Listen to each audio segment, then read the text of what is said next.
So what are we talking about adding in before we have to finish? Because this is the key part. So we're talking about Rawlicious, we're talking about a diet. What is it made up of? What is the food that you eat? And it's actually a very different diet to the standard Western diet. It's radically different. These are the foods we add in. Fruits, vegetables, sprouts, nuts, seeds, seaweeds, herbs, and superfoods. And there are diagrams on the internet you can get that show like a food pyramid. You've got greens, fruit and vegetables, nuts and seeds, you know, that kind of thing going all the way up. Those are helpful. But there really are different foods.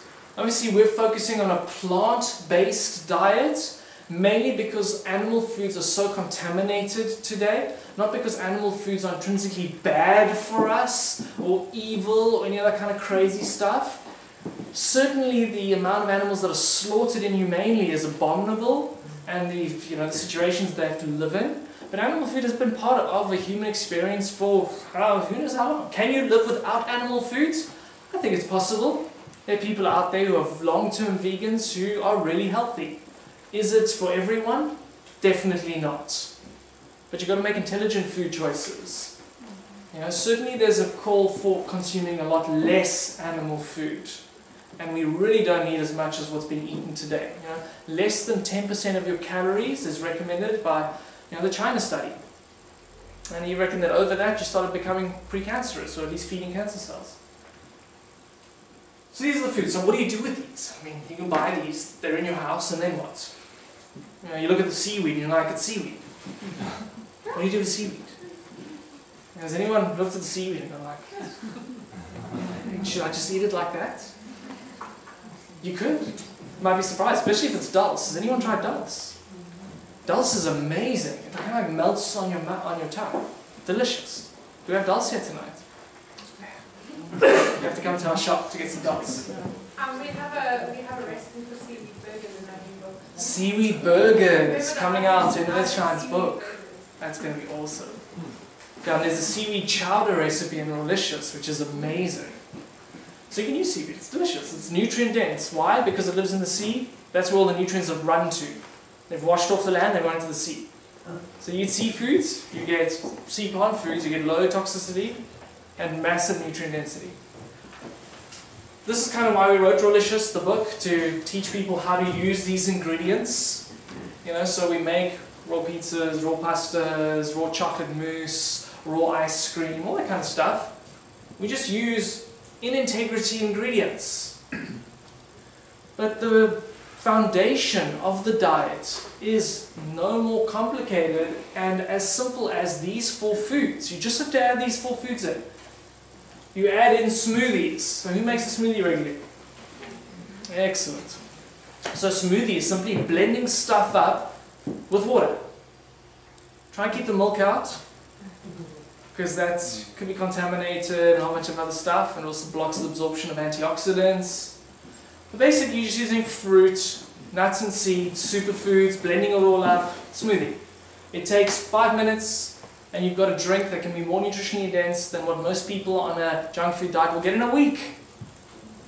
There are a number of smoothie recipes in Rawlicious, but it really is down to your own creativity.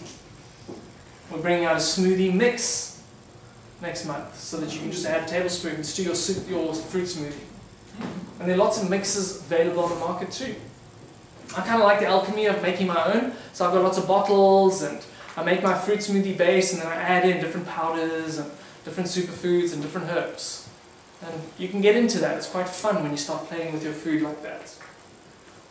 Juice. How many of you juice regularly? Okay, so less than smoothies. Interesting. Juice is a supercharged nutrient boost for your cell because it requires far less digestion because you remove the fiber. So literally is like a transfusion of food nutrients straight into your bloodstream. This is why they use juice in healing clinics around the world to heal people of diseases. Juice-based. What we're also talking about with juice is green vegetable juice base. So looking more towards the celeries, the cucumbers, the green leafy veg like kale. I did a whole talk on that a few weeks ago. It's on YouTube, you can check it out, where I go through all the different greens, the wild greens, the free greens.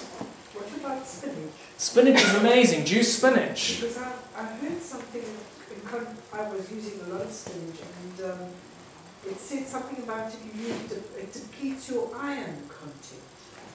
The reason I say that is because a lot of the greens have oxalic acid in it. And if you don't have enough hydrogen, or if you don't have enough hydrochloric acid in your stomach, it won't neutralize the oxalic acid in the food. And if you then get it into your system, it can bind to things like iron and calcium and remove it from your body. Now, lack of stomach acid is a result of poor eating for decades. So, you could look at increasing your production of acid by having things like lemon juice before your meal, or a little bit of apple cider vinegar before your meal, kind of just kickstarts the system to produce more hydrochloric acid. Beyond that, I really wouldn't worry about it. So just adding the lemon into that will also... You could even put it in the juice, yeah. Exactly.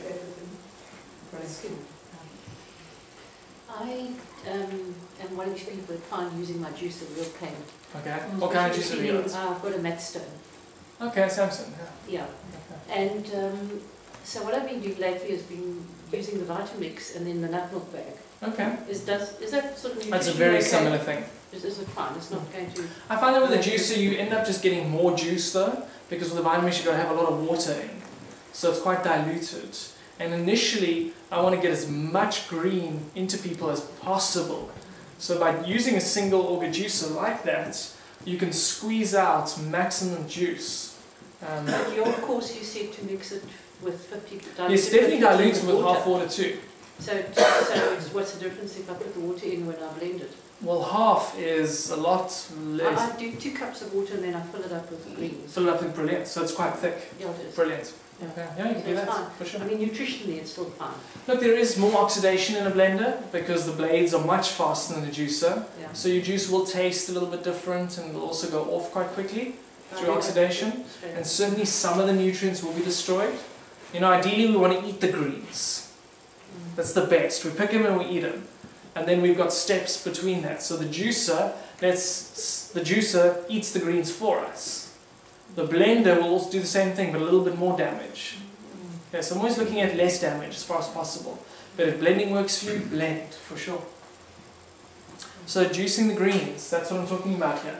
And I recommend a litre of green juice every day, maybe up to a year or 2 to begin with. It's not hard, that's 50% juice, 50% water diluted. The recipes are in Rawlicious, and they're actually on our website for free as well. Rawlicious.co.za. Salads. How many of you eat salads regularly? Almost everyone. You must eat salads regularly because any mix of the foods I had on earlier is a salad. Actually, a smoothie is a salad. It's just a mix of food. So salad making is limitless. You can do so many different things. Obviously, the idea here is green leafy vegetables. Again, getting in your green leaves. Most people think salad is iceberg lettuce with tomato and cucumber, because that's what you get at restaurants. That really isn't a very good salad. I definitely recommend getting into sprouting for salads. 50% sprouts in a salad. That is a nutrient boost of note. And avocado? Avo is amazing in salad, for sure. I eat probably at least 1 avo a day. I know some people have even more. Snacks. Snacking is one of the biggest areas people can get toxic food into though. Because if you're out and about, driving, at work, and you don't have access to food, and your blood sugar starts to drop, you literally go mad. Has anyone experienced that? Yeah. They're just like, I have to eat something. If I don't get something now, I'm going to eat anything. And then they do. Vending machine. God. It's madness. It really is. So what we have to do is plan to prevent the madness. So you keep something with you. A snack pack of some kind. So we've created a trail mix at the back there for that purpose. So you always have something with you in your bag, at your desk, at your office, somewhere where when your blood sugar drops, you have something to just stabilize, something nutrient dense. Just changing your snacks can already make you lose masses of weight if you're wanting to lose weight. Snacking on fresh fruit, that's a great one.